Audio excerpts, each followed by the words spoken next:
ജനങ്ങളാകെ പറയുന്ന ഒരേ ഒരു കാര്യമേ ഉള്ളൂ, നിങ്ങളൊന്ന് ഒരുമിച്ച് നിൽക്കണം എന്ന് മാത്രമാണ് ജനങ്ങൾ നമ്മളോട് പറയുന്നത്.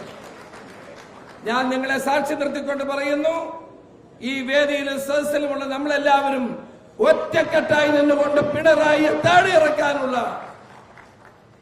ചരിത്രപരമായ ഉത്തരവാദിത്വമായി മുന്നോട്ട് പോകും.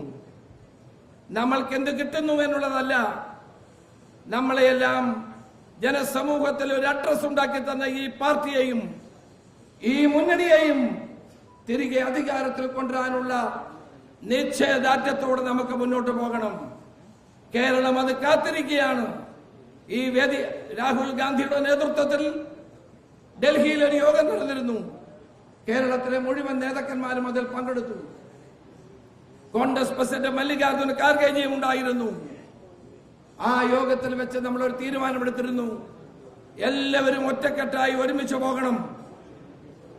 അങ്ങിങ്ങി ചില ശബ്ദങ്ങൾ ഒഴിച്ചാൽ കേരളത്തിലെ കോൺഗ്രസ് അതിനുശേഷം ഒറ്റക്കെട്ടാണ്, ഒരുമിച്ചാണ് മുന്നോട്ട് പോകുന്നത്. ആർക്കും തെറ്റിദ്ധാരണ വേണ്ട.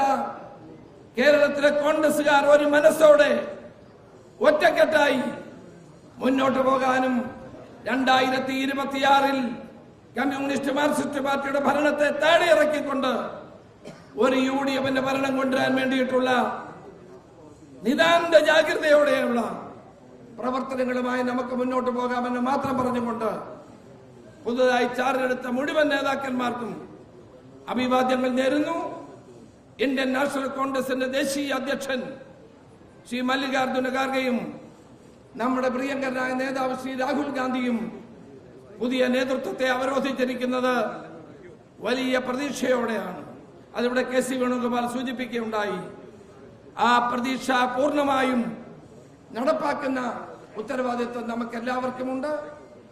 ഒരു കോൺഗ്രസ് പ്രവർത്തകൻ എന്ന നിലയിൽ ആ ഐക്യത്തിന്റെയും യോജിപ്പിന്റെയും മുന്നിൽ നമ്മൾ ഒരുമിച്ച് മുന്നോട്ട് പോകാമെന്ന് മാത്രം പറഞ്ഞുകൊണ്ട് എല്ലാ അഭിവാദ്യങ്ങളും നേർന്നുകൊണ്ട് എന്റെ വാക്ക് നിർത്തുന്നു.